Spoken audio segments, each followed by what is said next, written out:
ले मेरे बच्चों, याद करें सबसे पहले हमने कंपनी की डेफिनेशन पढ़ी।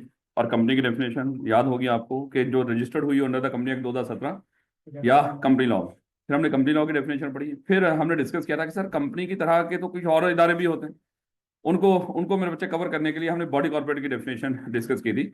बॉडी कॉर्पोरेट में फिर वो तीन तरह के इदारे आते थे, कंपनियां भी आ जाती थी, मुल्क के बाहर रजिस्टर्ड होकर पाकिस्तान में काम करने वाली कंपनियां भी आ जाती थी, पाकिस्तान के अंदर स्टैट्यूटरी बॉडीज वो भी आ जाती थी। फिर हमने कहा था दो तरह के इदारे अगरचे वो बॉडी कॉर्पोरेट बनते थे बाय डेफिनेशन, लेकिन वो नहीं होंगे। कौन से? जो कॉपरेटिव और जिसको हमारा कंसर्न फेडरल मिनिस्टर कंपनी के अलावा किसी और स्टैट्यूटरी बॉडीज या फॉरेन कंपनीज को वो कह दे। फिर मेरे बच्चे अगर आपको याद हो हमने कंपनीज की टाइप्स को पढ़ना शुरू किया था, और कंपनीज की टाइप्स में सबसे पहले हमने फॉरेन कंपनी पढ़ी। हमने कहा था ऐसी कंपनी जो मुल्क से बाहर इनकॉर्पोरेट होकर पाकिस्तान में काम कर रही हो वो फॉरेन कंपनी कहलाती है। उसका कोई भी यहाँ पे लाइसेंस ऑफिस हो या प्लेस ऑफ बिजनेस हो या किसी भी तरीके से पाकिस्तान में वो काम कर रही हो तो हम उसको बोलेंगे ये पाकिस्तान के अंदर क्या है, फॉरेन कंपनी। उसके बाद मेरे बच्चे हमने डिस्कस किया लिमिटेड बाय शेयर कैपिटल, वो मेरा ख्याल पढ़ लिया था। गारंटी वाला मामला भी पढ़ लिया था। हाँ, गारंटी में एक चीज थी कि जो गारंटी की अमाउंट है ये आपने कब ला के देनी होती है वाला बाइंडिंग आपके मौके के ऊपर। और फिर हमने डिस्कस किया था गारंटी लिमिटेड कंपनी हमेशा पब्लिक होती है, और ये दो तरह की हो सकती है, हैविंग शेयर कैपिटल भी हो सकती है और नॉट हैविंग शेयर कैपिटल भी। और नॉट हैविंग शेयर कैपिटल में जो हैविंग शेयर कैपिटल है वहां पे गारंटी और शेयर दोनों। और अगर शेयर्स के ऊपर भी अभी कोई अमाउंट अनपेड हो, पार्टली पेड शेयर हो, तो फिर वो भी लाइबिलिटी अभी जारी बात है आपकी लाइबिलिटी तब लिमिटेड होगी जब वो भी पे कर देंगे। तो ये मेरे बच्चे सारी अनलिमिटेड कंपनी हमने डिस्कस किया था, कुछ वैसे फेयर होती है या ये कहने रेयर होती है। उसके बाद हमने डिस्कस किया था पब्लिक और प्राइवेट कंपनी, बड़ी इंपॉर्टेंट था मेरे बच्चे। सबसे पहले हमने पढ़ा था, एक तो ये चीज पढ़ ली थी कि प्राइवेट कंपनी दो तरह की होती है, सिंगल मेंबर और other than single. Single member जिसमें एक ही बंदा हो, और अदर देन सिंगल जिसमें कम से कम दो हों लेकिन ज्यादा से ज्यादा बंद हो सकता। एडवांस में माजरत कर रहा हूँ अगर हो गया तो CFE को माफ कर दीजिएगा। ले बेटा, तो प्राइवेट कंपनी दो तरह की थी, सिंगल मेंबर और other than single. Single member जिसमें एक बंदा हो, और अदर देन सिंगल जिसमें ज्यादा से ज्यादा 50 और कम से कम दो। और वहां पे फिर चले वो तो बाद में देख लेंगे। फिर मेरे बच्चे हमने डिस्कस किया था कि जो पब्लिक कंपनी वो जो प्राइवेट ना हो, लेकिन प्राइवेट कंपनी की हमने डेफिनेशन पढ़ी थी मेरे बच्चे। पब्लिक कंपनी की डेफिनेशन तो यही थी जो प्राइवेट ना हो, तो वो public company sorry private company की फिर हमने डेफिनेशन पढ़ी थी। प्राइवेट कंपनी ऐसी जो बाय आर्टिकल्स, जो अपने आर्टिकल्स के अंदर तीन तरह की पाबंदियां लगाती है। एक तो हमने डिस्कस किया था इसके शेयर ट्रांसफर के ऊपर रिस्ट्रिक्शन होती है, इसके मेंबर्स की लिमिट के ऊपर मेंबर्स के ऊपर लिमिट होती है, और जनरल पब्लिक को शेयर ऑफर करने पे प्रोहिबिशन होती है। फिर मेरे बच्चे इसका जो पॉइंट नंबर 2 था लिमिट्स, इसको मेंबर काउंट करते वक्त हमने कौन से काउंट करने थे कौन से नहीं करने थे। एम्प्लॉइज को काउंट नहीं करना, और ज्वाइंट शेयर होल्डर को सिंगल काउंट करना, ये ध्यान रखना। क्योंकि वो कहते हैं कोई कंपनी है, कोई मान लो CFE प्राइवेट कंपनी है, और इसके टोटल मान लो कि 59 मेंबर्स हैं, और 100 शेयर तीन लोगों के पास है, 100 शेयर तीन लोगों के पास है। तो शायद आपको लगेगा, सॉरी 59 मैंने बोल दिया, 49 वैसे मेंबर हैं और 100 शेयर तीन लोगों के पास है, तो बजाय लगेगा ये 52 मेंबर। जबकि ये जो तीन है इनको कैसे काउंट करेंगे, सिंगल काउंट करेंगे, तो 50 ही है, हम वायलेशन नहीं कर रहे। उसके बाद मेरे बच्चे हमने डिस्कस किया था पब्लिक कंपनी, ठीक हो गया। पब्लिक कंपनी मजीद दो तरह की थी, लिस्टेड और अनलिस्टेड। लिस्टेड जिसके सिक्योरिटीज स्टॉक चेन पे ट्रेड हो सकती हैं, अनलिस्टेड जिसकी ना हो रही हो। और उसके बाद मेरे बच्चे हमने डिस्कस किया था पब्लिक सेक्टर कंपनी को। और तीन चीजें थी पब्लिक सेक्टर के अंदर, यानी कि कौन सी कंपनी पब्लिक सेक्टर हो सकती है। पहले तो हमने ये पढ़ा था कोई भी पब्लिक कंपनी या प्राइवेट कंपनी पब्लिक सेक्टर हो सकती है, लेकिन निशानी क्या है उसकी, या तो वो ऑन बाय गवर्नमेंट हो यानी कि गवर्नमेंट उसकी मालिक है, या 50% या उससे ज्यादा, 51% या उससे ज्यादा, या मोर देन 50% कह लो, वो हमने सारा डिस्कस किया था। 51% या उससे ज्यादा उसके जो वोटिंग सिक्योरिटीज है वो किसके पास हो, गवर्नमेंट का। और वोटिंग सिक्योरिटी के लफ्ज पे ध्यान रखना है कि वोटिंग सिक्योरिटी मतलब वो शेयर जिनके साथ वोटिंग राइट्स।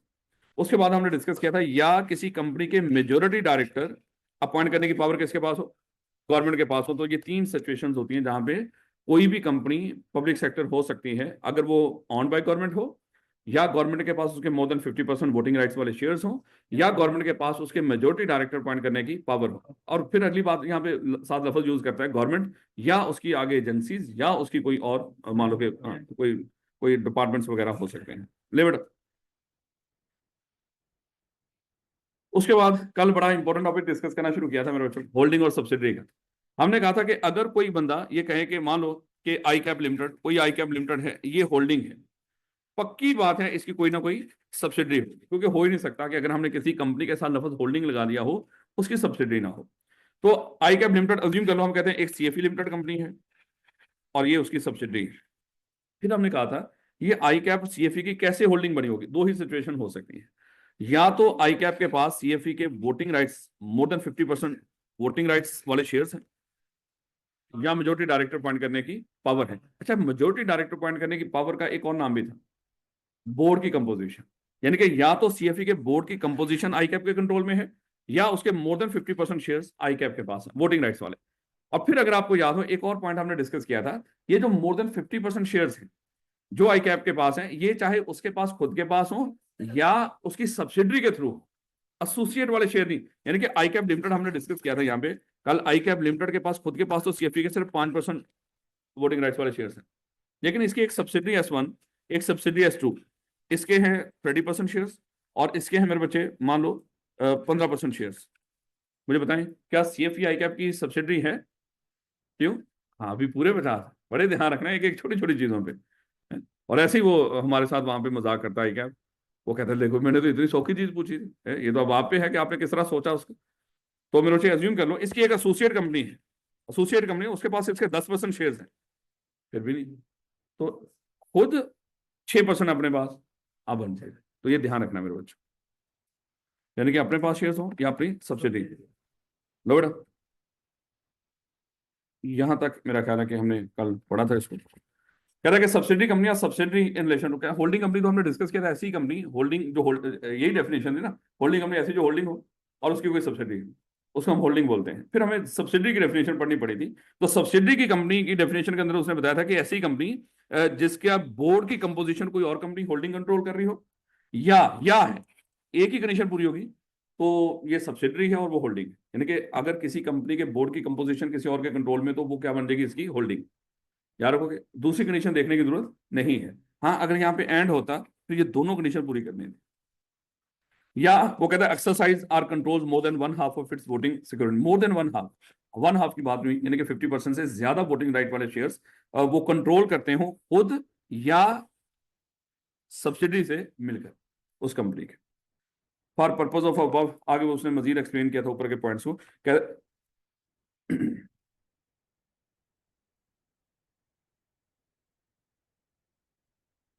कहता है company shall be deem to be subsidy, ये समझाने के लिए, वो मेरे बच्चे जब डेफिनेशन पूछेगा वो ये लिखनी है आप नीचे, तो आपको समझा रहा है ऊपर कुछ पॉइंट्स। कहता है company shall be deem to be subsidiary company of holding company even if the control refer to in sub clause A or sub clause B is of another subsidiary company of that holding company. अब इसका मतलब जरा देखिए, एक है मेरे बच्चे कोई कंपनी ए लिमिटेड, ये होल्डिंग है company B limited.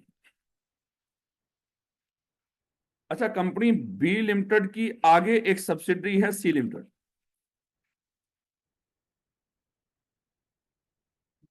B limited subsidiary है ए की, और आगे बी लिमिटेड की एक सब्सिडरी है सी लिमिटेड। अच्छा, क्या सी लिमिटेड ए लिमिटेड की भी सब्सिडरी है? वो कहता हाँ।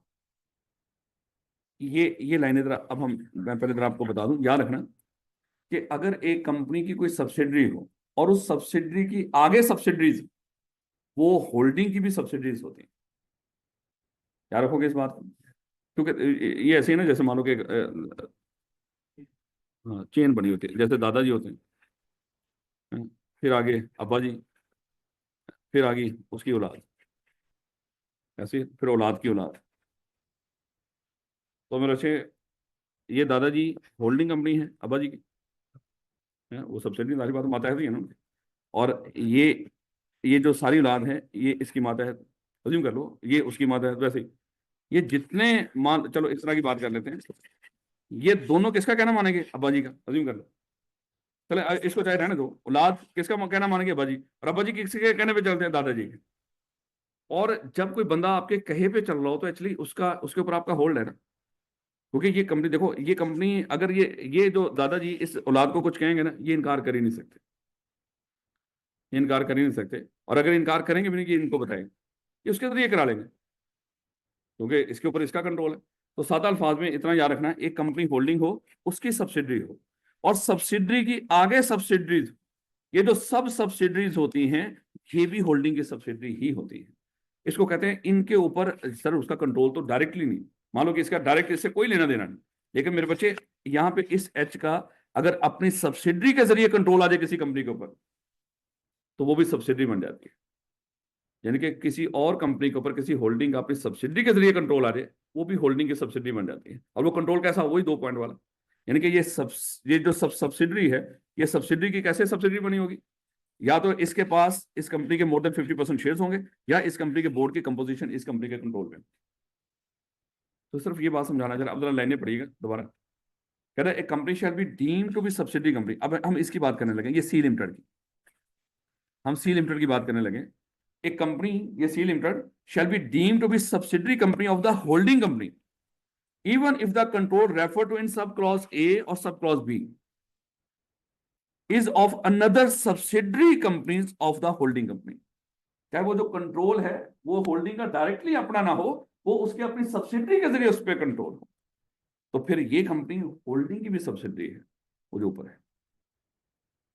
याद रखोगे इस बात, कानून है, बस इसको मानना है आपने इसी तरह। ये नहीं कहना कि सर इसका मतलब एक कंपनी की 2 होल्डिंग्स हैं, इस तरह की बात कहने की जरूरत नहीं उस तरह। क्योंकि अगर देखा जाए सादा अल्फाज में, एक्चुअली इस कंपनी की मेन जो होल्डिंग है वो यही है, अगर वैसे देखा।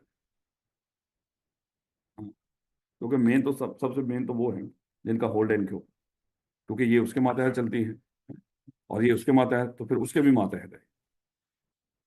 यानी क्योंकि जब आप कंसोलिडेशन वगैरह पढ़ेंगे वहाँ पे FAR 2 के अंदर, वहाँ पे उस तरह की सिचुएशन आती है, इस तरह की चीजें आती हैं, तो वहाँ पे ध्यान रखिएगा।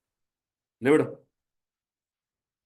The composition of a company's board shall be deemed to be, वो कंपोजिशन का मतलब समझाने लगा जो ऊपर मैंने बोला था। ये कंपोजिशन का मतलब क्या होता है? जब किसी कंपनी के मेजोरिटी डायरेक्टर अपॉइंट करने की पावर आपके पास हो, तो समझ लो बोर्ड की कंपोजिशन आपके कंट्रोल में है। वो कंपोजिशन क्योंकि लफ्ज ऊपर उसने बोला, कहता कि the composition of a company board shall be deemed to be controlled by another company, that other company by exercise of power exercisable by its discretion can appoint or remove all or majority of the director। यानी कि अल्फाजों को इतना वो ना करें, बस सादा रखें कि बोर्ड की कंपोजिशन का मतलब क्या है। जब एक कंपनी के पास किसी दूसरी कंपनी के मेजोरिटी डायरेक्टर अपॉइंट और रिमूव करने की पावर आ जाए, इसको हम कहते हैं कि उस कंपनी के पास उसकी बोर्ड की कंपोजिशन है। कंपनी ए के पास कंपनी बी के बोर्ड की कंपोजिशन कब होगी?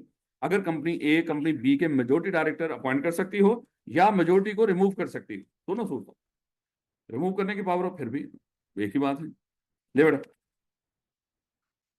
होली ऑन सब्सिडी कौन सी होती है? मतलब ऐसी सब्सिडी जिसके पास 100% शेयर्स सब्सिडी के हों, ऐसी होल्डिंग कंपनी जिसके पास सब्सिडी के 100% शेयर्स हों, उसको बोलते हैं होल्डिंग ऑन सब्सिडी। जैसे वो अभी पब्लिक सेक्टर की बात की थी, उसका जो पहला पहला पॉइंट था, company on by government. On का मतलब क्या होता है पता? 100% शेयर उसके किसके पास होंगे? गवर्नमेंट के पास। तो होली ऑन सब्सिडी वो होती है जिसमें कोई NCI ना हो, यानी कि इसमें कोई और दूसरी कंपनी होती नहीं, कोई और बंदा होता ही नहीं। 100% शेयर किसके पास होते हैं? होल्डिंग के पास। तो इसको बोलते हैं होली ऑन सब्सिडी। मेरे बच्चे, सादी सी बात है। कहता कि होल्डिंग कंपनी मीन्स ए कंपनी, ये तो दोबारा वही आ गई, ये तो मेरा ख्याल है कि मिस प्रिंट हुआ हो, ये मिस प्रिंट हुआ हो। ये आपकी किताब के अंदर वहां पे अल्फाज जरा देखिएगा।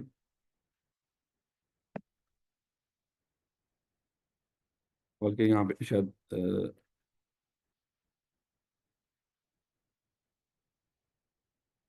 नहीं, वो मिस प्रिंट हुआ हो। हाँ, आपकी वो किताब में तो अल्फाज लिखे होंगे, कोई बंदा एक पढ़ दे होली ऑन सब्सिडी की डेफिनेशन।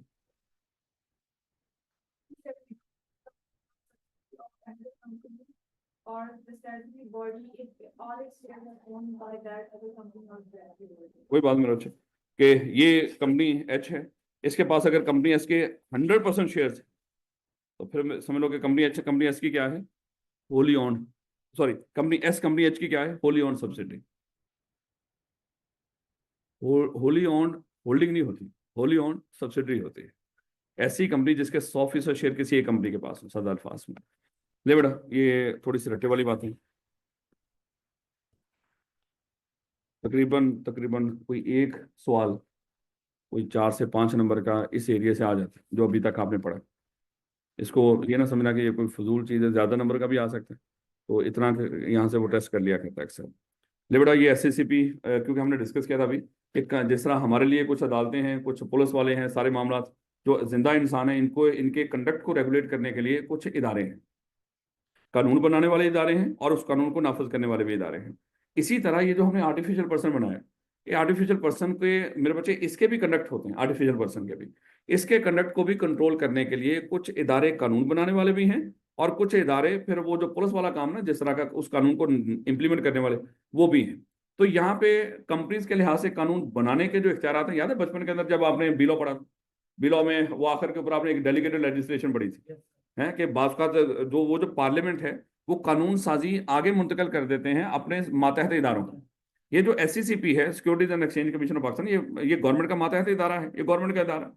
तो गवर्नमेंट ने क्या कर दिया, कंपनी से रिलेटेड कानून साजी के जो इख्तियारात हैं वो SCCP को दे दिए कि भाई आप ही देख लिया करो, क्योंकि आप टेक्निकल लोगों को ज्यादा समझते हो कंपनीज को, तो कंपनी के कानून साजी आप ही बना लिया करो। और फिर ये SCCP खुद और इसके अंडर एक पुलिस वाला डिपार्टमेंट समझ लो, रजिस्ट्रार होते हैं जिनके जरिए ये इस कानून को इंप्लीमेंट करते हैं। दोबारा देखिएगा मेरे बच्चे, कंपनीज के लिए कौन सा इदारा है जो कानून बनाता है और उस कानून को इंप्लीमेंट करवाता है?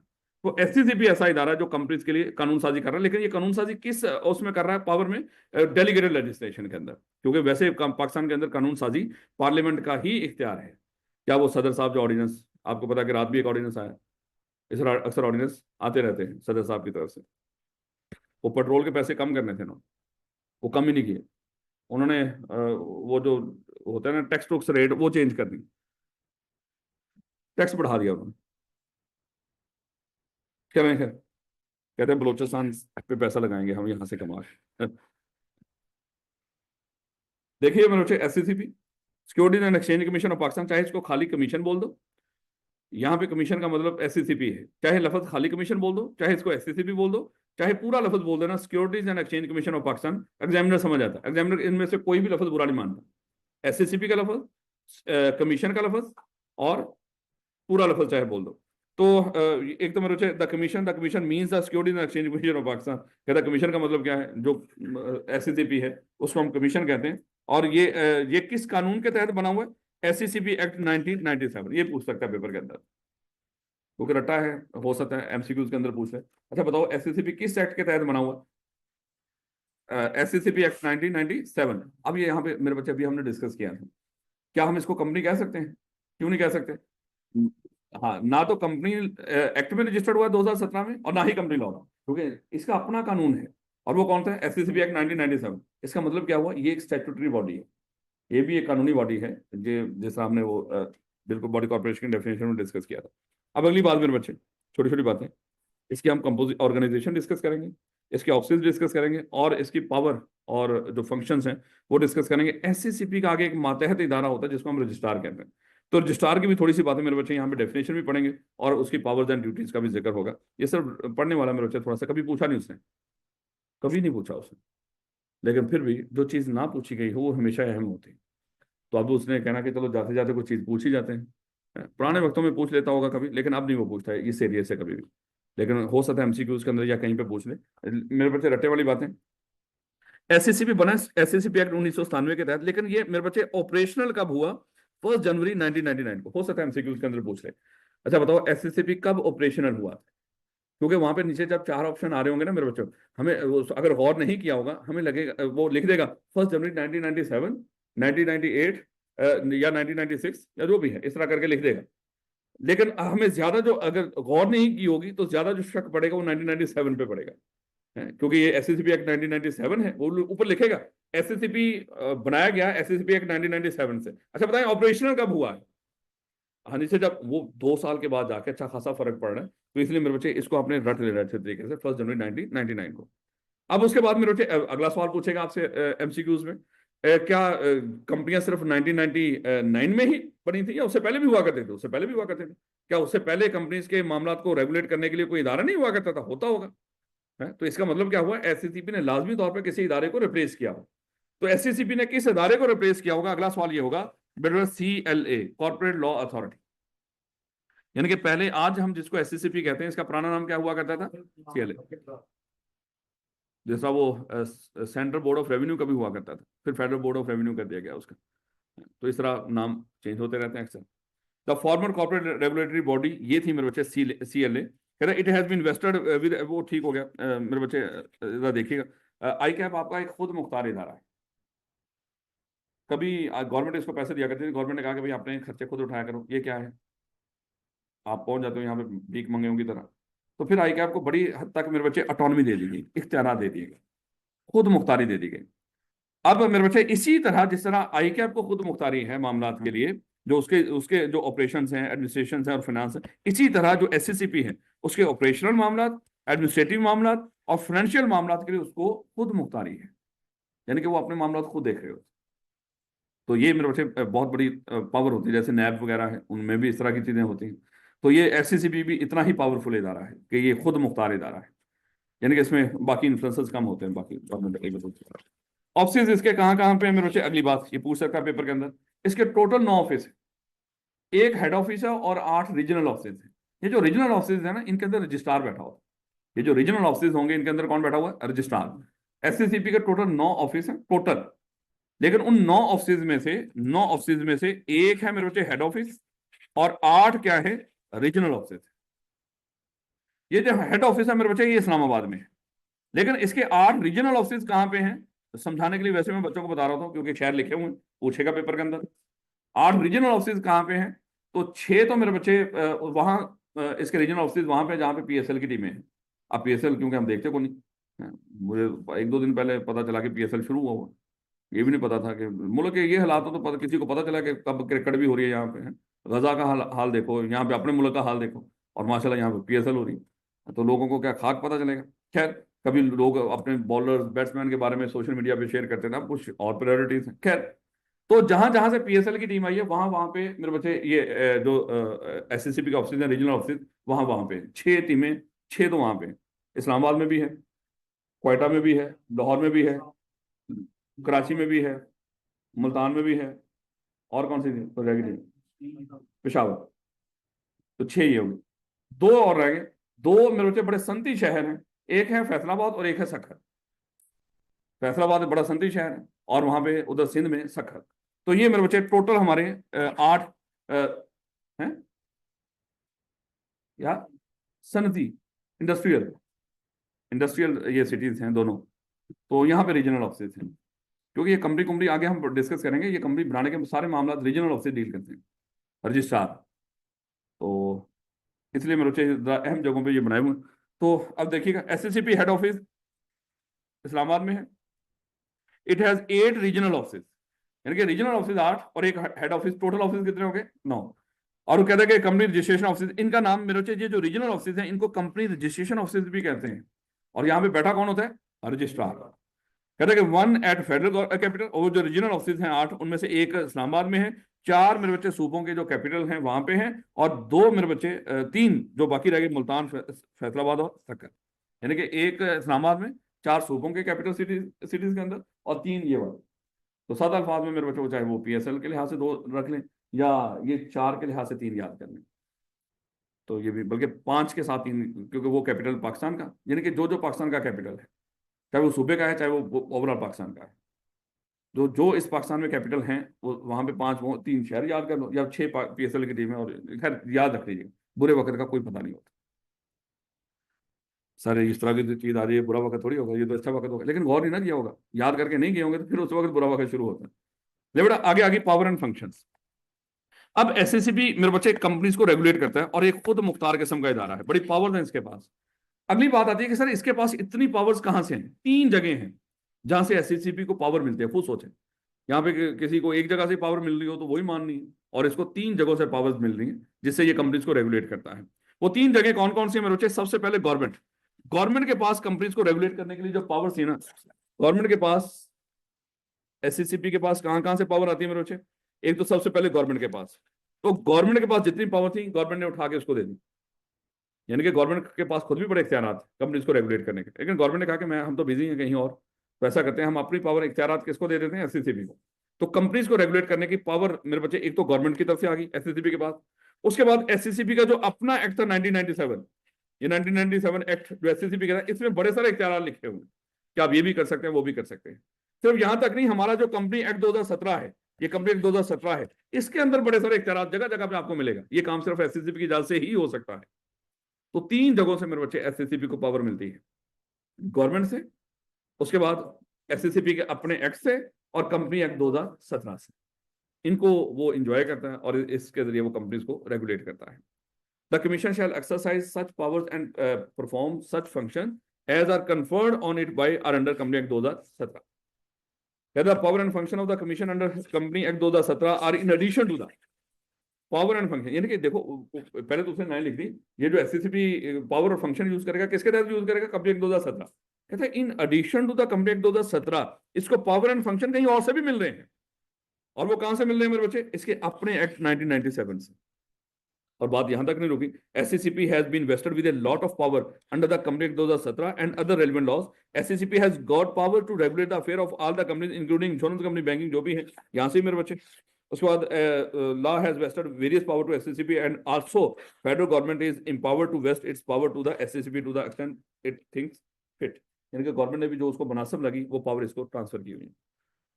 तो अगर कोई बंदा पूछ ले सादा अल्फाज में, वो पूछेगा पेपर के अंदर, बताएं एससीसीपी को, कंपनीज को रेगुलेट करने के लिए जो पावर्स एंड फंक्शंस हैं वो कहाँ से मिलते हैं? तो तीन जगह हैं यार को। हाँ बिल्कुल, क्योंकि यहाँ पर तो कहानी से लिख रखी है, आप उसको सादा अल्फाज में इसी तरह लिख दीजिएगा, इस तरह थोड़ी लिखने की जरूरत है।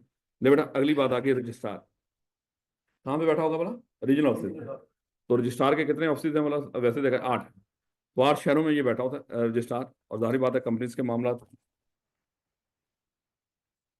ले बेटा सबसे पहले रजिस्ट्रार की डेफिनेशन। कहता है कि रजिस्ट्रार कहते हैं किसको है भाई? डिफरेंट तरह के नाम है। कहता है इन ओहदों के साथ जो बंदा भी बैठा हो उसको रजिस्ट्रार ही बोलना है आप लोगों ने, चाहे उसके ओहदा जो मर्जी हो।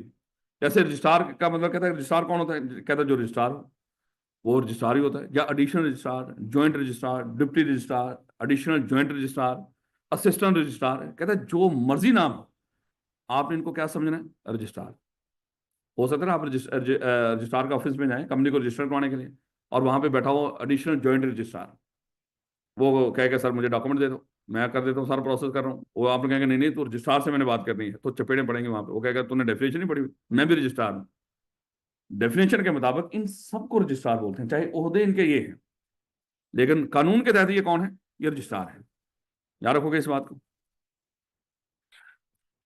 कहता है कि registrar means registrar, additional registrar, additional joint registrar या joint registrar, deputy registrar, assistant registrar are such other officer as may be designated by SCCP performing duties and function under this act. या जिसको SCCP कोई और किसी को कह दे कि भाई तू भी रजिस्ट्रार है, तो वो भी रजिस्ट्रार है। ये तो है ही है रजिस्ट्रार। याद रखोगे। कभी नहीं पूछा उसने डेफिनेशन इस तरह की, लेकिन पूछ सकता है एमसीक्यूज वगैरह में। लो बेटा इंतहाई है। कभी नहीं, ये भी अगेन देखिए, मेरा दिल करता है कि अगर मैं एग्जामिनर होता मैं यहां से पूछता कि रजिस्ट्रार की पावर्स एंड ड्यूटीज बताओ। बड़ा मार्जिन है उसके पास, ये 8 से 10 नंबर का सवाल बनना था। यहाँ पे लगेगा आपको सर यहाँ पे तो 3-4 बातें लिखी जाएंगी ज्यादा से ज्यादा। नहीं नहीं मेरे बच्चे, ये पावर और ड्यूटी रजिस्ट्रार की हमारी पूरी किताब के अंदर बिखरी पड़ी है। और अब आई कैप का मेरे बच्चे इस तरह का जो आगे है ना, क्योंकि आगे सी फाइनल का पेपर आपका ओपन बुक है, तो जब उसको सोचें लॉ की किताब सामने पड़ी होगी आप, आपने उसको उससे देखे पेपर सॉल्व करना। आपको क्या लग रहा होगा सीधे सीधे पॉइंट पूछेगा वो? नहीं, वो चीजें इसी तरह बिखरी हुई चीजें आपसे एक जगह पे इकट्ठी करवा के पूछ रहा होगा। जैसे यहाँ पे ये रजिस्ट्रार की पावर यहाँ पे 3-4 लिखी हुई है, लेकिन इसकी बिखरी हुई बातें पूरे सिलेबस के अंदर है। वो पूछ लेगा आपको पेपर के अंदर, अच्छा रजिस्ट्रार की पावर्स बता दो। वो तो जगह जगह पे पड़ी 8-10 नंबर की। आप वहां पे परेशान होंगे सर 3-4 पॉइंट लिखने से 10 नंबर तो नहीं मिलेंगे। इसका मतलब सिर्फ यहाँ से आंसर नहीं करना, आप जब पढ़ते जा रहे होंगे जगह जगह पे आपको रजिस्ट्रार की पावर्स और उसकी ड्यूटी नजर आ रही है। नहीं मेरे बच्चे, वो दरअसल उसमें अब जरा उसके डायनामिक्स ही चेंज हो गए। वो टोटल ऑनलाइन हो गया वो। अब वो फाइनल के बच्चा फिजिकली आता ही नहीं। नहीं मेरे बच्चे, उसमें ऑलरेडी हैं कुछ इस तरह के, कोई कराची के टीचर हैं जिन्होंने बड़ी मेहनत कर रखी है। तो उस तरह का जाके करना अभी हमारे लिए पॉसिबल नहीं है। मतलब बच्चा सीए फाइनल का खुद सोचें, वो जाता है एक्सपीरियंस टीचर के पास। एक्सपीरियंस हमारा तो उसमें है ही नहीं। अगर कोई नया एंटर होगा वो कहेगा तो नवा नवा पढ़ाने लगे, जिसमें 100 से हैं। इसका मतलब और मोस्टली जो कैफ के टीचर हैं वो फाइनल में नहीं पढ़ाते इसमें। हाँ हाँ, नहीं नहीं ऑनलाइन ही, बल्कि अब आपका कैफ भी ऑनलाइन होगा नई स्कीम में। नई स्कीम में फॉरन नहीं है, आगे उन्होंने लिखा हुआ है कि स्टेप बाय स्टेप इसके सारे पेपर वो ऑनलाइन करते जाएंगे। हाँ हाँ, वो क्लासेस का नहीं है, वो तो पेपर पास आर्टिकल्स और पेपर का है। क्लासेस का तो आई कैप कंट्रोल नहीं ना कर सकता, क्या फिजिकल पढ़ाएं या ऑनलाइन पढ़ाए, आई कैप का कोई लेना देना नहीं इस चीज। तो खैर जब वक्त आएगा फिर देखेंगे। दिल ही नहीं करता मेरे बच्चे, बड़ी इतना ज्यादा सब्जेक्ट और भारी सब्जेक्ट है, और वो बच्चे फीस तो देते कौन, और टीचर बेचारा रुल जाता है, और लगातार अपने आप को अपडेट रखना। तो गोली मारो, ये रटी रटाई चीजें हैं सारी। आपको क्या लग रहा है ये मैंने सारा याद किया, पूरा सीला मुझे याद है, मुझे मतलब ही को नहीं, अब वो सारा याद करना है। बेटा बार बार रीड कर करके कई सालों से पढ़ा रहा हूँ, 2017 से पढ़ा। खुद सोचें, इतनी दफा जो बच्चा पेपर दे रहा है ना 2017 से, उसको मेरे जितना ही आता 2017 से, बल्कि 18 कहने, 2018 से। ले बेटा चले वापस आए। ले बेटा, power and duties of registrar. अच्छा देखिएगा यहाँ पे कौन कौन सी पावर्स एंड ड्यूटीज होंगी। Power mostly the powers and duty of registrar start from registration of company, यानी कि जब हम कंपनी रजिस्टर्ड करते हैं एससीसीपी के पास नहीं जाते। कंपनी रजिस्टर्ड करवाने के लिए आपको डॉक्यूमेंट्स किसके पास लेके जाने पड़ेंगे? रजिस्ट्रार के पास। वो ही सारे मामला देखेगा। हाँ, जहां पे वो हमें कोई तंग करेगा फिर उसकी शिकायत लगाया करेंगे एससीसीपी को, जो उसका बड़ा है। कहता पावर एंड ड्यूटी मेरे बच्चे स्टार्ट होती है रजिस्ट्रेशन ऑफ कंपनी, जिनके सबसे पावर कंपनी को रजिस्टर करने की पावर किसके पास होती है? रजिस्ट्रार के पास। टू रजिस्टर, और वो उसी को हम वेरियस डॉक्यूमेंट्स जमा करवाते हैं। We the companies are required to submit to the authority under the act. और इसके अलावा मेरे बच्चे पूरे साल के अंदर कई तरह के डॉक्यूमेंट्स हैं जो हम रजिस्ट्रार को जमा करवाते हैं। जैसे चैप्टर नंबर 11 के अंदर आएगा एनुअल रिटर्न वगैरह। हम हर साल एनुअल रिटर्न, और जब हम फाइनेंशियल स्टेटमेंट्स बनाते हैं वो फाइनेंशियल स्टेटमेंट रजिस्ट्रार को जाके, जब जब हमारी कंपनी में कोई रेजोल्यूशन पास हो रही होंगी वो रेजोल्यूशन जाकर रजिस्ट्रार को जमा करवाते हैं। जब जब ऑडिटर अपॉइंट कर रहे होंगे, ऑडिटर की जो कॉन्सेंट है वो रजिस्ट्रार को जमा करवाते हैं। बड़े सारे डॉक्यूमेंट्स हैं जो पूरे साल के अंदर हम जाकर रजिस्ट्रार को जमा करवाते हैं। कि उसकी पावर है, अथॉरिटी है कि ये डॉक्यूमेंट्स ला के मुझे जमा करवाते जाओ। मेमोरेंडम और आर्टिकल बनाएंगे चैप्टर नंबर 2 के अंदर, वो भी जाके जब कंपनी वो खैर वो तो उसमें जब चेंज आया करेगा वो चेंज वाला नया मेमोरेंडम जाके जमा करवाया करेंगे।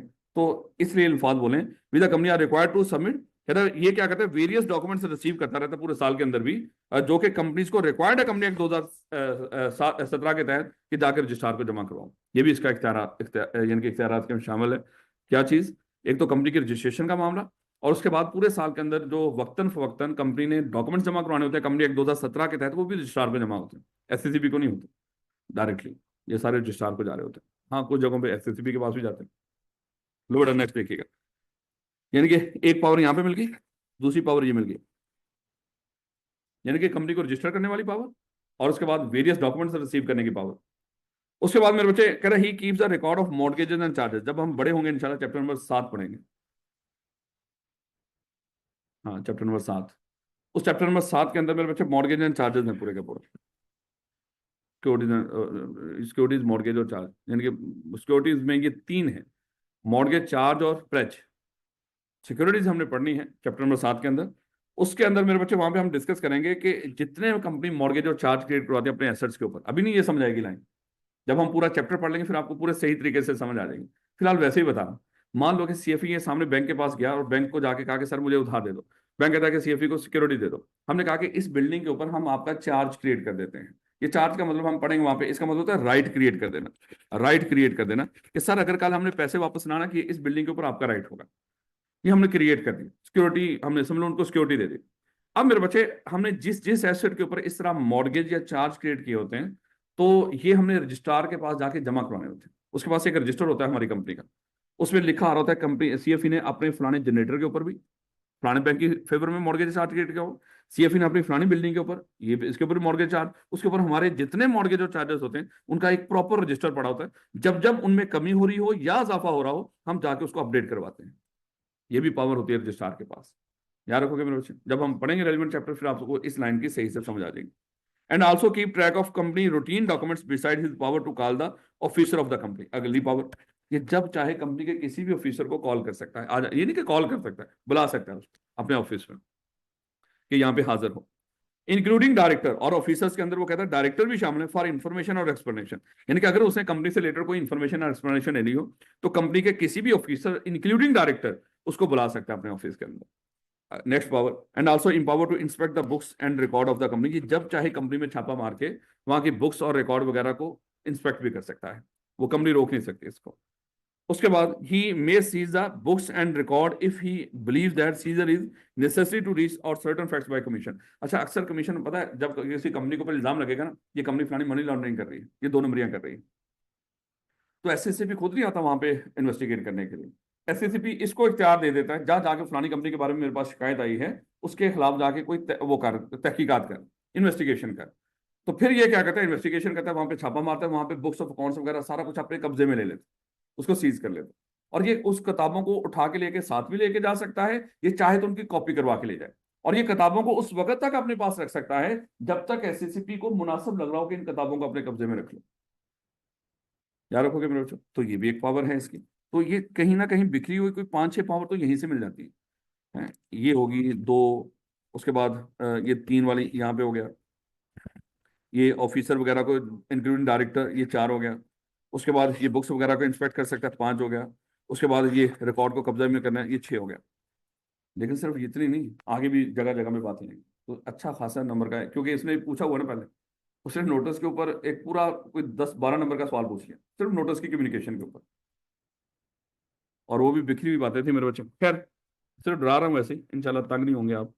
इसको पढ़ लीजिएगा, फिर भी इसको आसान ना समझिएगा। लो बेटा, आज के बाद जब भी कोई आपसे कोई ऑफिसर की डेफिनेशन पूछे, ऑफिसर की डेफिनेशन ये है मेरे बच्चे, इसके अलावा आपने ऑफिसर की डेफिनेशन के अंदर किसी बंदे को ऐड नहीं करना। कहता है ऑफिसर, कहता है ऑफिसर इंक्लूड्स। अच्छा, जो इंक्लूड का वैसे मतलब होता है कि इसमें कुछ और भी शामिल हो सकते हैं, मीन्स नहीं लिखा उसने कि हम सिर्फ इसी को ऑफिसर कहेंगे, कोई और डेजिग्नेशन भी हो सकती है।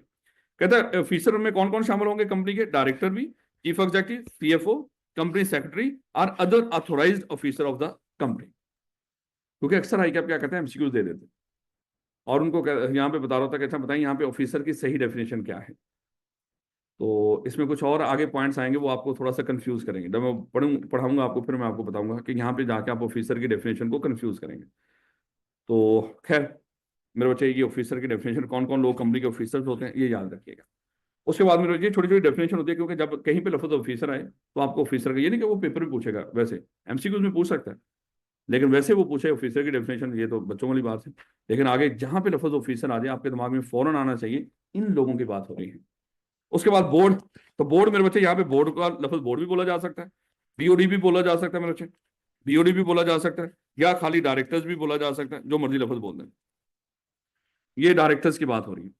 कह रहा है board in relation to company means board of directors of the company, यानी कि जहां पे यहाँ, क्योंकि वैसे टैक्स अगर पढ़ रहे हो तो वहां पे बोर्ड का मतलब आपको पता है एफबीआर होता है, इसलिए वो ये डेफिनेशन बता रहा है कि भाई, क्योंकि आप साथ साथ बात का तो कोई बच्चा साथ ही टैक्स पढ़ रहा होता है, जब उसने पहले टैक्स पढ़ा होता है उसको पता होता है जहां पे लफ्ज बोर्ड आया तो शायद इसकी एफबीआर की बात हो रही है, इसलिए उसको क्लियर कर रहा है कि भाई यहाँ पे जब आप कंपनी लॉ में बोर्ड पढ़ेंगे, इसका मतलब सिर्फ और सिर्फ क्या होता है, बोर्ड ऑफ डायरेक्टर्स। हाँ, अगर एफबीआर की बात हो रही है तो एफबीआर लिखेगा, उसको बोर्ड नहीं लिखेगा कभी। कहते the meeting of directors are called board meeting, यानी कि पढ़ेंगे इसको चैप्टर नंबर 8 के अंदर कि बोर्ड मीटिंग जब जब हो रही होंगी डायरेक्टर्स की, उसके बोर्ड मीटिंग, और मेंबर्स की मीटिंग को जनरल मीटिंग कहते हैं। क्या, ये छोटी छोटी बातें मेरे बच्चे, अगरचे इनका यहाँ पे कोई ताल्लुक तो नहीं था, लेकिन फिर भी इंतहाई है। Members of a company, member की डेफिनेशन, पता नहीं आई कि आपको ये इतना, ये डेफिनेशन क्यों पसंद है। जितनी बॉडी कॉर्पोरेट की डेफिनेशन जितनी दफा पूछ रहे, उतनी दफा उसने मेंबर की डेफिनेशन भी पूछी हुई। हाँ, बोर्ड ऑफ डायरेक्टर को ना बोले, डायरेक्टर को खाली बोले ऑफिसर, यानी कि बोर्ड ऑफ डायरेक्टर के अंदर शामिल हर डायरेक्टर ऑफिसर होता है। वो तो वैसे ही मेरे बच्चे समझ लो कि एक डिपार्टमेंट है पूरा बोर्ड ऑफ डायरेक्टर्स। ले बेटा, मेंबर की डेफिनेशन। अब मेरे बच्चे, वो मेंबर की डेफिनेशन क्यों ज्यादा अहम है, क्योंकि इसमें कुछ पॉइंट्स हैं जो समझाने के लिए बड़े इंपॉर्टेंट है मेरे बच्चे। जब वैसे तो चैप्टर 2 में पढ़ेंगे, लेकिन थोड़ा सा मैं यहीं पे बता देता हूँ ताकि आपकी बेस बन जाए। अज्यूम कर लो हम सब लोग मिलकर कंपनी बनाने जा रहे हैं। जब कंपनी बनाएंगे तो वहां पे कुछ डॉक्यूमेंट्स तैयार करेंगे, एक मेमोरेंडम और एक आर्टिकल्स। अज्यूम कर लो कि आपने मेरी जिम्मेदारी लगा दी कि राणा साहब आप ऐसा करें, आप इस कंपनी के मेमोरेंडम और आर्टिकल तैयार करें। मैंने उनको लिखना शुरू कर दिया। जब मैं ये आर्टिकल, ये मेमोरेंडम लिख रहा था, तो मेमोरेंडम लिखते वक्त इसमें एक क्लॉज होती है, ऑथोराइज कैपिटल क्लॉज। पढ़ेंगे उसको जाके चैप्टर नंबर 2 के अंदर, सिर्फ बता रहा हूं मैं। अब हम सब लोग कोई कारोबार करना चाहते थे कंपनी बना के, और कंपनी वैसे थोड़ी बन जाती है, उसके लिए डॉक्यूमेंट सारे जाकर रजिस्ट्रार पे जमा करवाते हैं। जब हम डॉक्यूमेंट्स तैयार कर रहे थे, तो जब डॉक्यूमेंट्स में मेमोरेंडम तैयार कर रहा था, तो मेमोरेंडम के अंदर मेरे बच्चे क्लॉजेस लिखता जा रहा था मैं, कुछ 5-6 इस तरह क्लॉजेस होती हैं। इसमें जब ऑथोराइज कैपिटल क्लॉज की बात आई, तो यहाँ पे मैंने लिख दिया इस कंपनी का टोटल कैपिटल ये होगा, फलानी बातें लेकर। साथ ही यहाँ पे एक और चीज लिखनी होती है कि ये जो कंपनी बनाने में शामिल है, इन लोगों ने कितने कितने शेयर्स लेने हैं इस कंपनी के, इनके नाम और इनके नामों के सामने शेयर्स भी लिखो। अभी देखो कंपनी बनी तो नहीं ना, यहाँ पे सिर्फ इरादे लिखे जा रहे होते हैं कि जो बंदे ये कंपनी बनाने में शामिल हैं, उन मेरे बच्चे उनको लफ्ज बोलते हैं प्रमोटर्स। जो लोग कंपनी बनाने में शामिल होते हैं उनके लिए लफ्ज क्या बोलते हैं, प्रमोटर्स। कि ये लोग कंपनी बनाने में शामिल हैं। ये जो प्रमोटर, हम सब मान लो कि यहाँ पे कमरे में बैठे हुए थे प्रमोटर्स। अब जब मैं मेमोरेंडम लिख रहा था, आपने मेरी जिम्मेदारी लगाई, जब इसमें इस क्लॉज के ऊपर आया, तो मैंने आप लोगों को बताया कि भाई अब कानूनी रिक्वायरमेंट है कि अब आप लोगों को यहाँ पे अपना वो इरादे लिखवाने पड़ेंगे कि जब ये कंपनी बन जाएगी आप कितने कितने शेयर लेना पसंद करेंगे, इसके लिखवाना अभी है। कुछ लोग उठ के जाने लगे। मैंने कहा किधर, कहते भाई बस यहीं तक है, हम इस कंपनी के शेयर नहीं लेंगे। बनाने में यहाँ तक शामिल थे, नाम शाम सोचा हमने, सारा कुछ किया आपके साथ, लेकिन अब हम मजीद आपके साथ नहीं इस मामले में, तो हम जा रहे हैं यहाँ से, उठ के चले गए। लेकिन कुछ लोगों ने अपने नाम रखाए, मेरा नाम मिस्टर ए है, मैं 100 शेयर लूंगा, मेरा नाम मिस्टर बी है, मैं 10 शेयर लूंगा, मेरा नाम मिस्टर सी है, मैं इसके 1000 शेयर लूंगा। इनके नाम कहां पे लिखे जा रहे हैं? मेमोरेंडम के अंदर। अब मेरे बच्चे, ये मेमोरेंडम और आर्टिकल्स बाकी डॉक्यूमेंट्स के साथ हम जाकर रजिस्ट्रार को जमा करवाते हैं, और जब ये कंपनी रजिस्टर्ड हो जाती है, ये सबसे पहले मेंबर्स होते हैं जो इस कंपनी के बनते हैं। लेकिन इन मेंबर्स का एक नाम होता है, इनको कहते हैं सब्सक्राइबर टू द मेमोरेंडम। इन मेंबर्स का नाम क्या हुआ करेगा? सब्सक्राइबर टू द मेमोरेंडम, यानी कि कंपनी के बानी लोग। क्योंकि ये चेंज तो होते रहेंगे, वैसे ये हो सकता है आगे जाके फ्यूचर में ये शेयर बेच दें, इनकी जगह पे कोई और आ जाएगा, लेकिन मेमोरेंडम के अंदर जब तक ये कंपनी जिंदा है, जब तक ये कंपनी चाहे 1000 साल जिंदा रहे, मेमोरेंडम के अंदर सिर्फ इन्हीं के नाम आएंगे बानी लोगों के तौर पे, सब्सक्राइबर टू द मेमोरेंडम के तौर पे। याद रखोगे? तो कंपनी के पहले पहले जो मेंबर हैं वो कहां से आते हैं? सब्सक्राइबर टू द मेमोरेंडम में से। याद रखोगे मेरे बच्चों? तो सब्सक्राइबर टू द मेमोरेंडम। अब कंपनी के देखो, एक होता है प्रमोटर्स, एक होता है सब्सक्राइबर टू द मेमोरेंडम। जितने लोग कंपनी बनाने में शामिल थे उनके लिए लफ्ज ओवरऑल क्या बोल देते हैं? प्रमोटर्स। फिर उनमें से जो लोग शेयर लेने का वादा करते हैं और मेमोरेंडम में अपने नाम रखवा देते हैं, वो क्या बन जाते हैं? Subscriber to the memorandum. वो लोग जिन्होंने मेमोरेंडम के अंदर ही सब्सक्राइब कर दिया था कि हम इतने शेयर्स में सब्सक्राइब करेंगे, मेमोरेंडम बनते वक्त ही अपने नाम सब्सक्राइब कर दिए थे लोग। याद रखोगे मेरे बच्चों? तो कंपनी के पहले पहले मेंबर कहां से आते हैं? Subscriber to the memorandum. Promoters सारे बनाने वाले उन्हीं में से जो लोग अपने इरादे लिखवा देंगे, वो क्या बनेंगे? Subscriber to the memorandum. उसके बाद मेरे बच्चे, जिन जिन लोगों को कंपनी की जिंदगी में शेयर ट्रांसफर हो रहे होंगे, अलॉट हो रहे होंगे, जिसके हाथ में भी कोई शेयर जा रहा होगा इस कंपनी का, वो भी क्या बन जाएगा? इस कंपनी का मेंबर बन जाएगा। हर शेयर होल्डर मेंबर होता है। और अगर कोई कंपनी गारंटी लिमिटेड हो, जिस बंदे का नाम उस कंपनी के मेंबर्स के रजिस्टर में आ रहा होगा, गारंटी लिमिटेड कंपनी में जिस बंदे का नाम भी उस कंपनी के रजिस्टर में आ रहा होगा, मेंबर के रजिस्टर में, वो भी मेंबर है। तो मेंबर की डेफिनेशन में 3 लोग हैं। सब्सक्राइबर टू द मेमोरेंडम, हाँ, जिन जिन लोगों को कंपनी ने अपनी जिंदगी में शेयर्स अलॉट किए उसके अलावा, यानी कि जो जिन लोगों के पास शेयर्स हैं। और गारंटी लिमिटेड कंपनी में जिस बंदे का नाम मेंबर के रजिस्टर में दर्ज हो, क्योंकि शेयर तो नहीं होंगे, इसलिए मेरे अब देखो, इसलिए लफ्ज बोलते हैं हर शेयर होल्डर मेंबर होता है, लेकिन हर मेंबर शेयर होल्डर नहीं होता। क्यों हर मेंबर शेयर होल्डर नहीं होता? क्योंकि ये गारंटी लिमिटेड कंपनी के अंदर वो मेंबर बन तो गया है, लेकिन शेयर्स नहीं है। याद रखोगे? शेयर होल्डर की डेफिनेशन सादा, जिसके पास शेयर्स हो। लेकिन मेंबर की डेफिनेशन, इसमें मेरे बच्चे गारंटी लिमिटेड वाला बंदा भी मेंबर होता है, जिसका नाम रजिस्टर में हो। तो ये मेरे बच्चे, इसलिए उसको लगा कि ये बड़ी अहम डेफिनेशन है, इसलिए बार बार पूछता है इसको। कौन कौन होगा member? Subscriber to the memorandum of association, ये चैप्टर 2 में आपको सही से समझ आ जाएगी ये कौन लोग हैं। Are deem to have agreed, देखो जब वो नाम, आज मैं डॉक्यूमेंट तैयार कर रहा हूं, अभी हमारी कंपनी बनी नहीं है, अभी मैं डॉक्यूमेंट तैयार करूंगा मेमोरेंडम आर्टिकल, लेकिन जब मेमोरेंडम तैयार करूँ नाम तो वगैरह तो आपने उसी वक्त लिखवा दिया उसके अंदर। जब ये सारे डॉक्यूमेंट्स हमने रजिस्ट्रार को जमा करा दिया, रजिस्ट्रार ने हमारी कंपनी को रजिस्टर कर दिया, तो समझ लो उस दिन वो क्या बन गए? उस कंपनी के मेंबर। लेकिन जब ये नाम लिखवा रहे थे उसी दिन इनका इरादा यही था कि हम क्या बनने जा रहे हैं? हम मेंबर बनने जा रहे हैं। तो वो मेंबर ऑटोमेटिकली हम समझते हैं बन गए जिस दिन कंपनी रजिस्टर्ड हो जाती है, क्योंकि कंपनी ना हो उसका मेंबर नहीं होता। कंपनी होगी तो मेंबर होगा, और कंपनी होती है रजिस्टर्ड होने से। जब तक कंपनी रजिस्टर्ड नहीं हुई थे, इनका जस्ट नाम थे उसके अंदर, मेमोरेंडम के अंदर। जिस दिन कंपनी रजिस्टर्ड हो गई, यही सब्सक्राइबर टू द मेमोरेंडम क्या बन जाते हैं? उसके मेंबर। याद रखो, the subscriber to the memorandum of association are deemed to have agreed to become member of the company and become member on its registration। एक तो पॉइंट मेरे बच्चे यहाँ पे आपको मिल गया, पहला पहला इसने ये यहाँ से शुरू किया, आप पेपर के अंदर यहाँ से ही शुरू करना। अगर पॉइंट्स में लिख रहे होंगे तो पहला पॉइंट उसको दे दीजिएगा, अदरवाइज इसी तरह लिख दीजिएगा जिस तरह इसने लिख रखा है, अपने अल्फाज के अंदर कमी बेशी कर दीजिएगा थोड़ी बहुत। एंड एवरी अदर पर्सन, इसके अलावा कुछ और लोग भी मेंबर बनते हैं, और कौन? टू होम इज अलॉटेड और who become the holder of any class और एनी काइंड ऑफ शेयर्स। आगे पढ़ेंगे चैप्टर नंबर 5 के अंदर, kind and classes of shares. कैसे हमारे वैसे 2 काइंड्स का तो आप बचपन में आपको पता है, I2B से ही, प्रेफरेंस और ऑर्डिनरी शेयर्स। कहते हैं जिस मर्जी शेयर्स के आप शेयर होल्डर बने, वो चाहे जिस मर्जी काइंड के हो, आगे काइंड्स के अंदर मजीद क्लासेस भी होती हैं, पढ़ेंगे इसको जाके चैप्टर 5 में। तो जिस तरह के मर्जी आपके पास शेयर्स आए हों, वो शेयर डिबेंचर्स ना हो या कोई और बॉन्ड्स या लोन नोट्स ना हो, तो आप एक्चुअली क्या बन जाते हैं? उस कंपनी के मेंबर।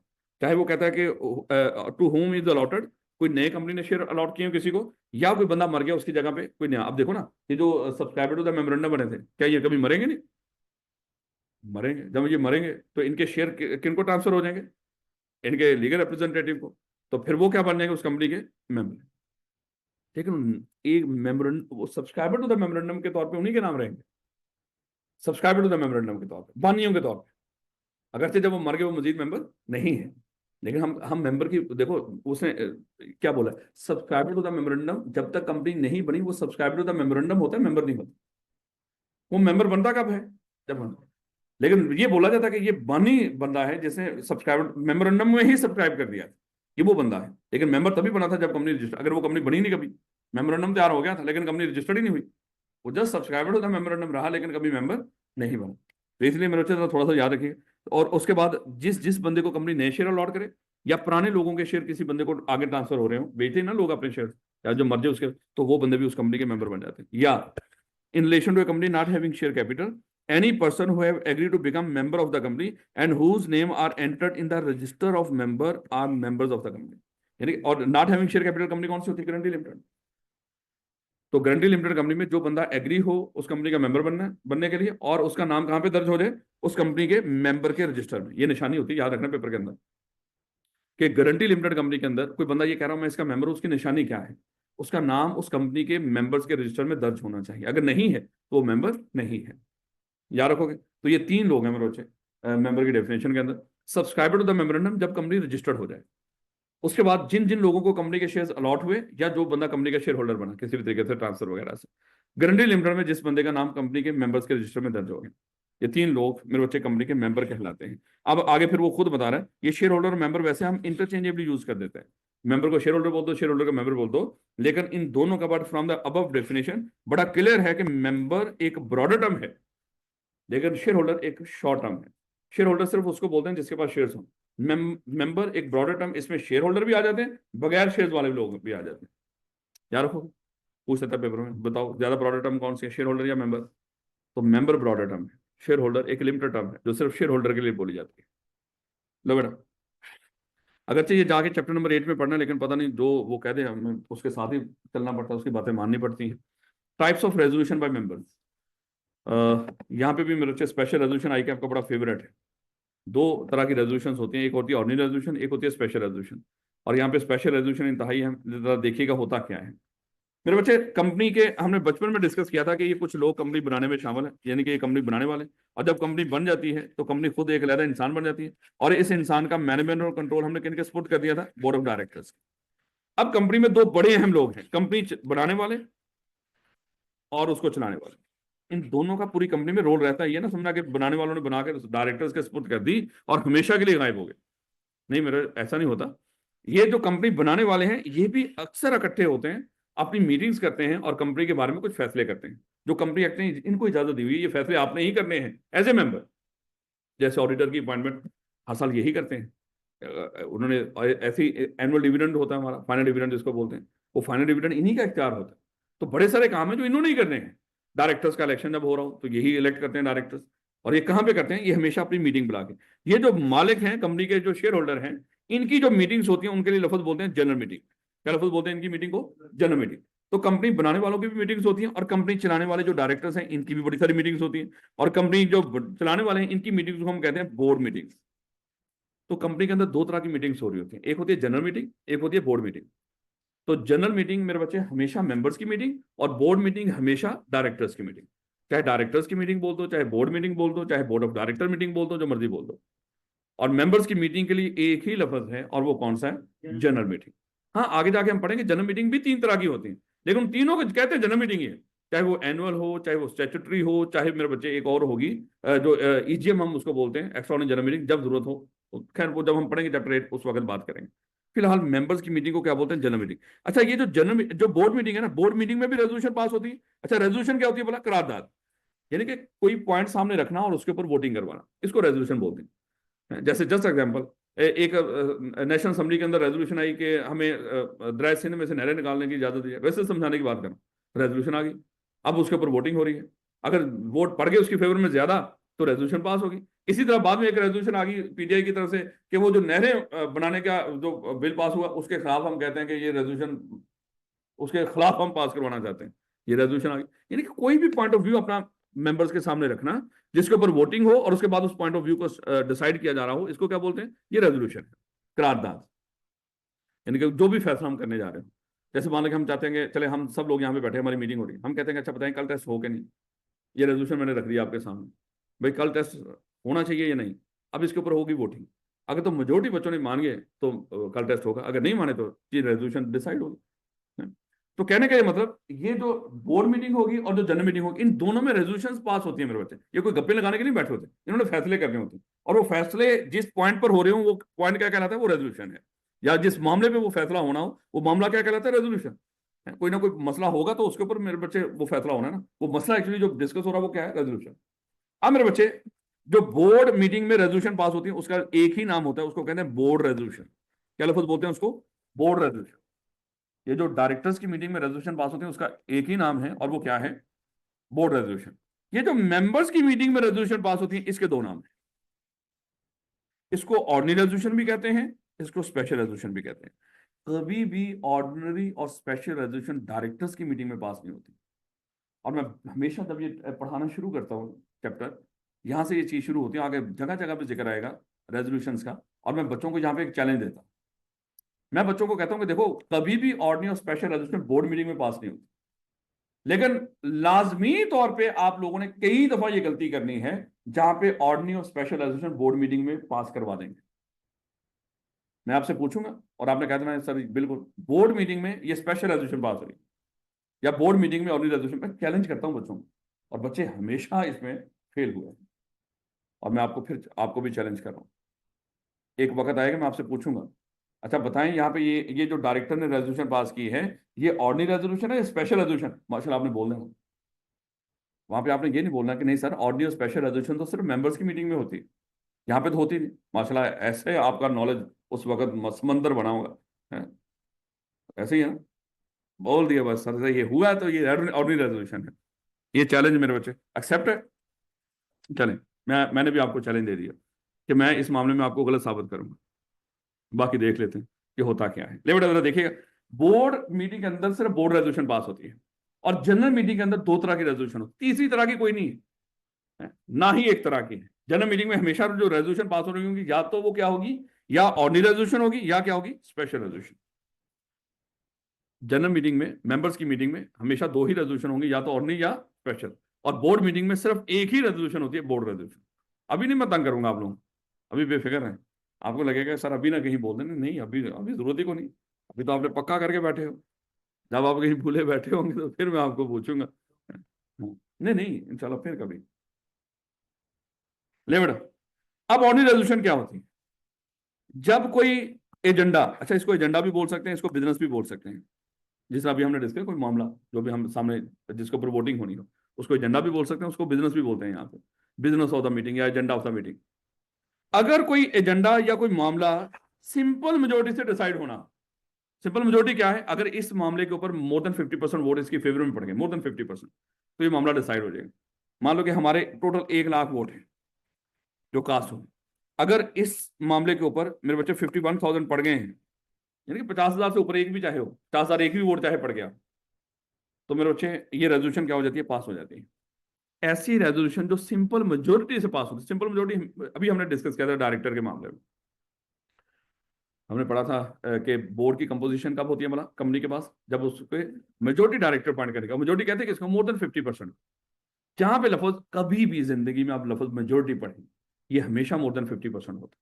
ये कभी मान लो कि 50% को आप कभी भी मेजोरिटी नहीं बोलते, कहीं पर भी किसी जगह पे भी लफ्ज मेजोरिटी हो, कोई बंदा बोला हम मेजोरिटी में है, मतलब जैसे हम पाकिस्तान के अंदर माइनॉरिटीज भी है, मेजोरिटी में है, जो बंदा यहाँ पे पाकिस्तान में अपने आप को मेजोरिटी बोल रहा है वो मोर देन 50% है, और जो माइनॉरिटी बोल रहा है वो जारी बात है मोर देन 50% नहीं है। खैर, तो मेरे बच्चे जो सिंपल मोर देन 50% वोटिंग से जो रेजोल्यूशन पास हो रही हो उसके लफ्ज क्या बोलते हैं, ये ऑर्डिनरी रेजोल्यूशन है। 50% पूरे नहीं चाहिए, यहां पर भी जारी बात है मोर देन 50% चाहिए। लेकिन मेरे बच्चे स्पेशल रेजोल्यूशन में तीन चीजें होती हैं, सिर्फ जिसमें तीन चीजें पूरी हो रही हैं उसी को हम स्पेशल रेजोल्यूशन बोलते हैं।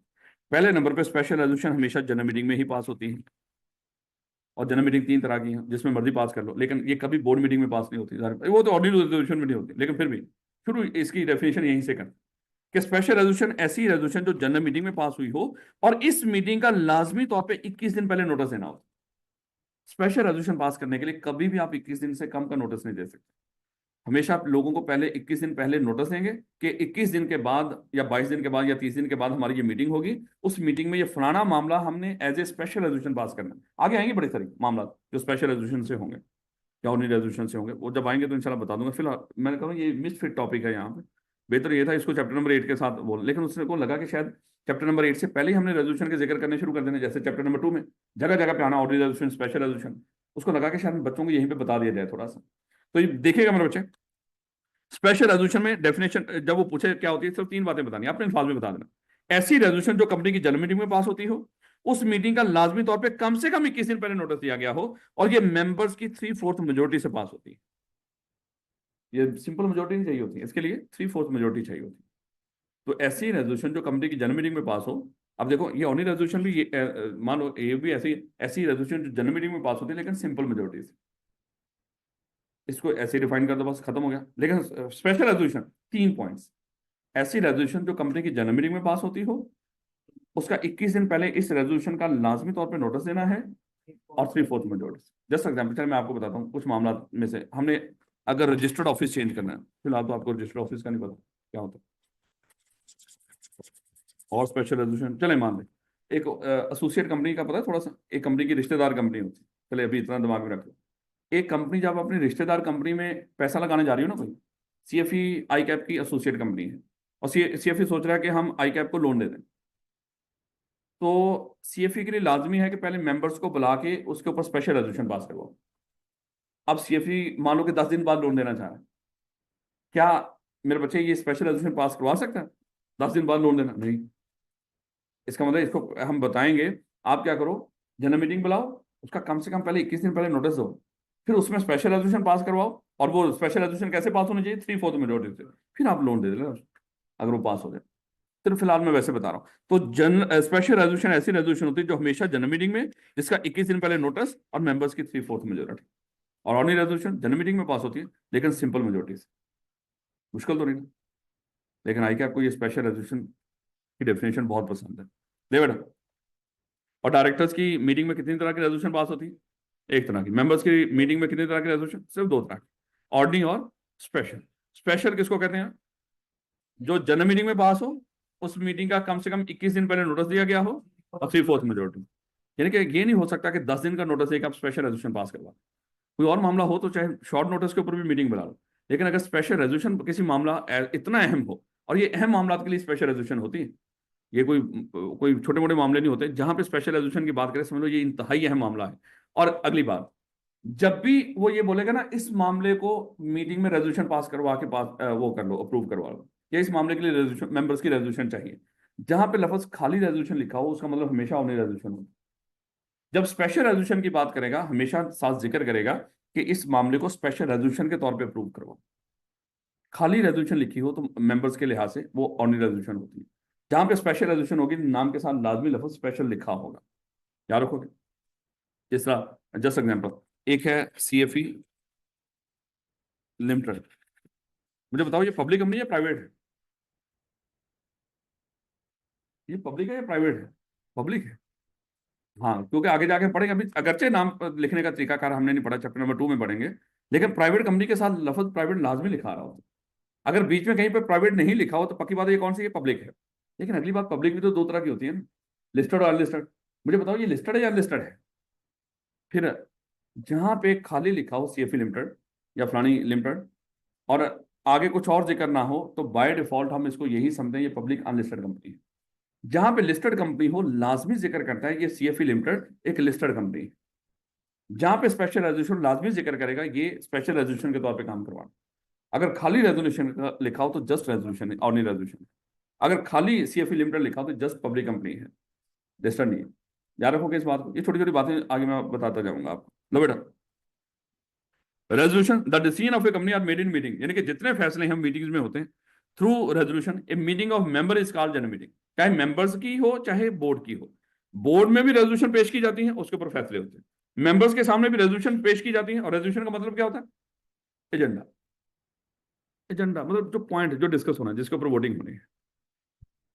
अक्सर कोई बंदा कहता है ना कि सर वो, जैसे मुझे अभी चलो मान लो कॉल आ गई, उसमें कहना है कि सर कल आपकी मीटिंग है, मैं साथ ही उसको बोलूंगा एजेंडा क्या है।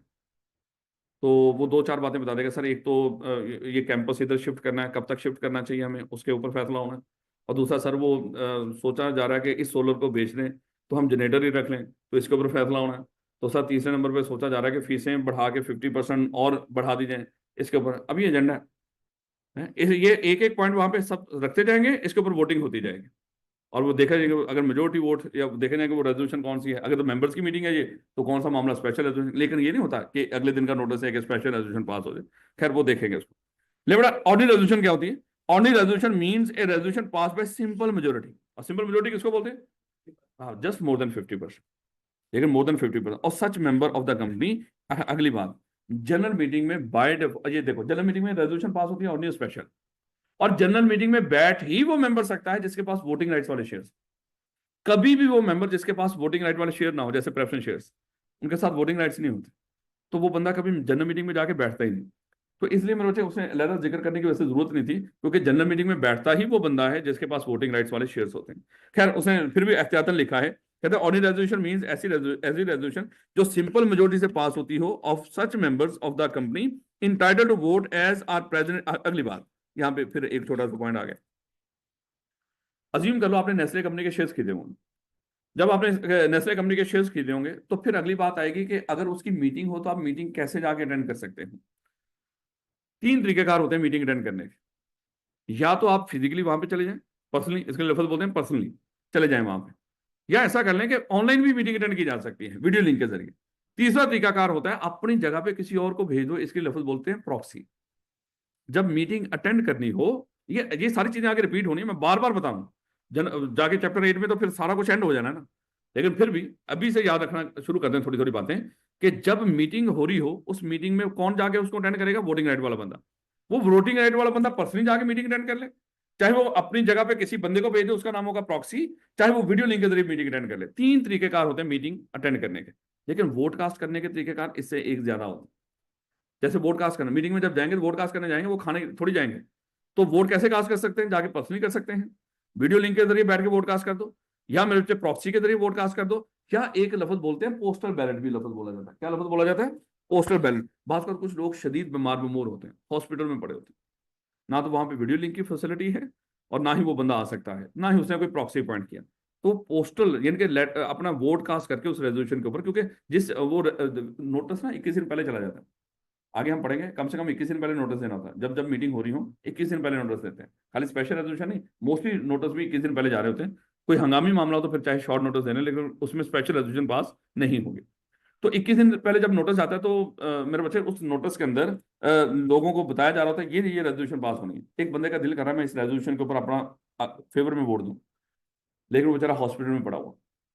वो क्या करता है, अपना उस रेजोल्यूशन, उसको इजाजत है कि वो अपना लेटर एक खत लिखे, उसके अंदर उस रेजोल्यूशन की फेवर या अगेंस्ट में वोट कास्ट करके उसको बंद करें और कंपनी को भेज। तो जब वोटिंग काउंट हो रही होगी उसके भी फिर बीच में वोट काउंट हो जाएंगे। तो मीटिंग को अटेंड करने के तीन तरीके हैं और वोट कास्ट करने के चार तरीके हैं।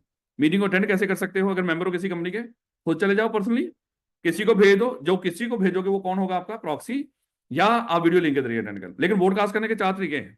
खुद जाके कर दो, प्रॉक्सी के जरिए, वो तो है ही तीनों के तीनों, और एक मेरे बच्चे क्या है, पोस्टल बैलेट भी है। याद रखोगे? कहते कि ये जो मेंबर्स हैं जिनका हक है मीटिंग अटेंड करने का, वो कैसे कर सकते हैं meeting attend? To company direct to vote as are present in person, यानी कि पर्सनली जाके वोट कास्ट करते हैं, या बाय प्रॉक्सी वोट कास्ट करते हैं, are access the option to vote through postal ballot. Postal ballot के जरिए भी कर सकते हैं। अच्छा, वैसे ना हमारी किताब पर्सनली जो ऑनलाइन बैठे होते हैं ना उनको भी इन पर्सन ही समझती है कि इन पर्सन ही मौजूद है।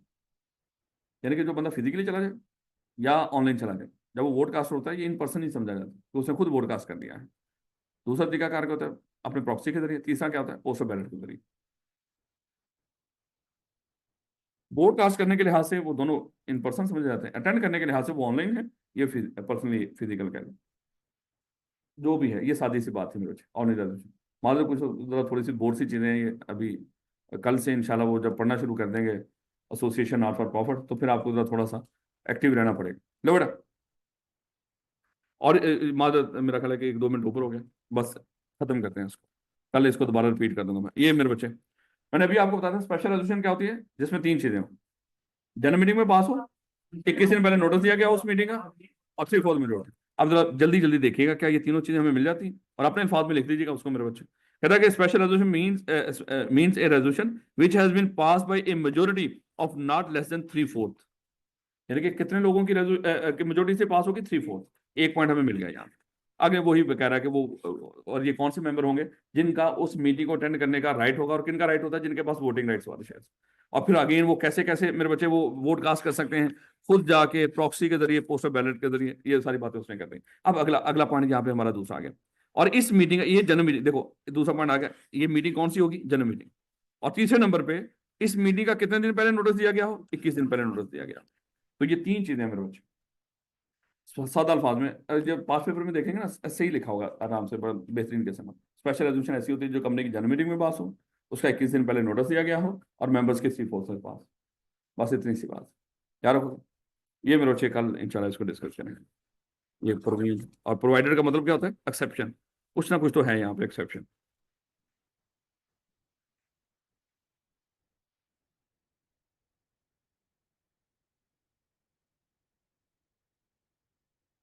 टेस्ट मुझे बता दें मेरे बच्चे कब देंगे, वो चैप्टर कवर होने शुरू हुए कुछ, कब तक तो कर ली जाए कि आप इंशाल्लाह कवर कर लेंगे, तो फिर यानी कि मंडे को टेस्ट रख लेंगे। चलें, क्योंकि इसके 4 से 5 टेस्ट होने हैं मेरे चैप्टर नंबर 1 के, और अभी तक जो एरियाज आपने पढ़ लिए उनके अलग अलग टेस्ट बने हुए हैं। इसका मतलब जब टेस्ट आएगा तो शायद वो शुरू के एरिया का पहला आएगा, क्योंकि वो पहले हो जाना चाहिए था, लेकिन वो जिस तरह क्लास चली आपको पता है पहला हो नहीं सका।